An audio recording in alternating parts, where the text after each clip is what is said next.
Welcome back to our channel. ఈరోజు ఎండుమిర్చి టమాటా చట్నీని ఏ విధంగా తయారు చేసుకోవాలో చూపిస్తాను.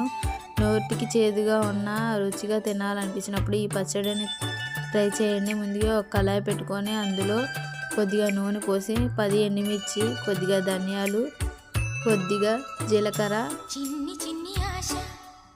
కొంచెం మెంతులు వేసి ద్వారగా ఫ్రై చేసుకోవాలి.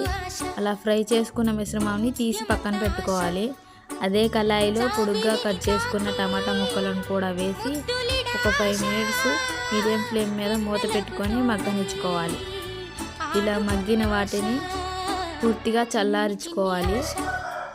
ఇవి చల్లారిన తర్వాత ఒక మిక్సీ జార్ తీసుకొని ముందుగా వేయించి పెట్టుకున్న ఎండుమిరపకాయలు, కొద్దిగా సాల్ట్ వేసి ఫైన్గా మిక్సీ చేసుకోవాలి.